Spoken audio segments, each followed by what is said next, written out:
I want to put it into context so you understand. Biafra War was the Third World War, unofficial Third World War. It was the only time that a capitalist power in United Kingdom, Britain, and a communist power in USSR came together in order to kill and stifle the hopes and aspirations of a very tiny country called Biafra in West Africa. For the very first time in the history of man till this very day.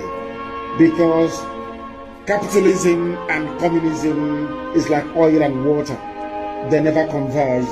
Ask yourself this question, even at the height of the Cold War, when the arms race was in full gear, nuclear weapons being developed, hydrogen bombs being built, mutually assured destruction guaranteed by the array of arsenals in the possession of these superpowers. Then Britain and Russia, they put all their differences aside.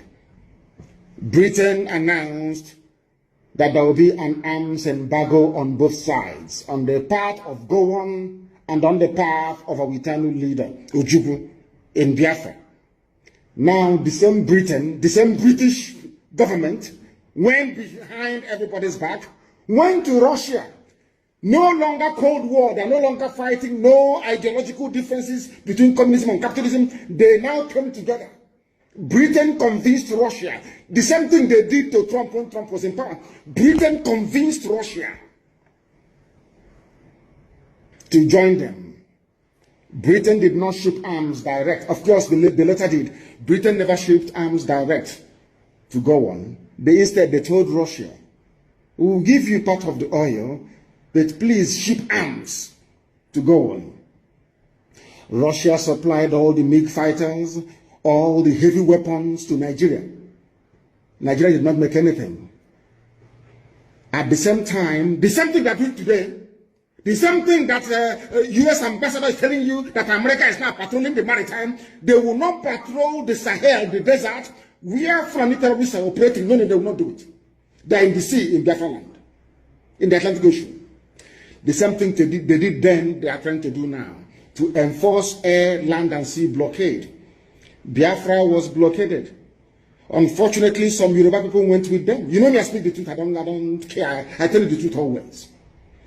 Some Yoruba people were convinced into going with Fulani to kill as many Biafrans as possible. Or should I say, to kill as many Igbo people as possible. Understand this. Britain did not stop there. Britain went to OAU then, now AU, and convinced most of them that artificial colonial boundaries must exist. Are you following what I'm telling you this morning? Britain convinced African people that the boundaries that they themselves, white Europeans, created in Africa must be defended at all costs. On the floor of the chamber of OAU in Addis Ababa, they were debating it. That what Ojukwu was fighting for is a return to the traditional way that black African people lived before the white man came.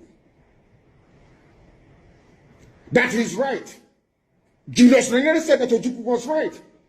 Huford Burner said Ojukwu was right.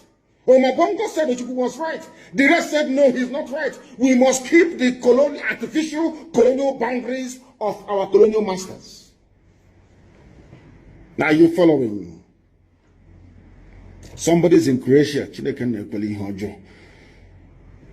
Our sister Ruth Okoro is in Croatia. We're everywhere. That's where she's listening to us from. Black people in Africa were against Biafra for no discernible reason. There is no justification for being against Biafra.